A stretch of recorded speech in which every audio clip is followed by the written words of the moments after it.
तर सांगली शहरामध्ये काल रात्रीपासून पुन्हा एकदा पाऊस सुरू झालाय। पावसामुळे या ठिकाणी शामराव नगर भागामध्ये अक्षरशः दैना उडाली। अनेक घरांमध्ये या ठिकाणी पावसाचं पाणी साचलेलं आहे।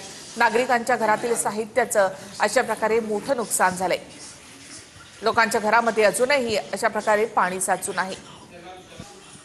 सांगली शहरासह जिल्ह्यामध्ये रात्रीपासून जो मुसळधार पाऊस सुरू होता, त्यामुळे आपण पाहू शकता शामरावनगर परिसरात असेल किंवा सांगली महापालिका क्षेत्रातील अनेक उपनगरामध्ये घरात पाणी शिरलेलं आहे। आपण सध्या शामरावनगरमध्ये आहोत, हे आपण पाहू शकता। घरामध्ये पूर्ण पाणी शिरलेलं आहे। एकंदरीत पाहिलं तर रात्री पाऊस जो सुरू झाला होता तो सातत्यानं कोसळत होता आणि अशा पद्धतीनं सततधार या पावसानं सुरू असल्यामुळे या ठिकाणी शामरावनगर परिसरातील घरामध्ये पाणी गेलेलं आहे। आपण पाहू शकता संपूर्ण घरात हे पाणीच पाणी झालेलं आहे।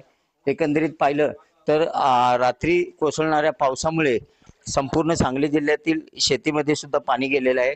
हा कायम म्हणजे पाऊस पडला की एक दिवस तरी पाण्यास राहते, जसं तुम्ही आता पाहिलंय तसं पाण्याची निचऱ्याची अशी व्यवस्था अशी कुठली अजून इथं अशी पाण्याची नाही आहे। म्हणजे पाऊस पडल्यावर गटरून पाणी वाहून जायला पाहिजे, तर ते जात नाही। जवळपास 2-2, 3-3 दिवसाचं पाणी थांबून राहते। लवकरात लवकर ह्याच्यावर काहीतरी इथल्या स्थानिक महानगरपालिकेने लवकरात लवकर पाण्याचा निचरा कसा होईल ह्याच्यावर लवकरात लवकर नियोजन केलं पाहिजे। कारण हा इथं शामरावनगरला जवळपास 5 ते 10 हजार लोकांच्या लोकवस्तीचा हा भाग आहे। TV9 मराठी।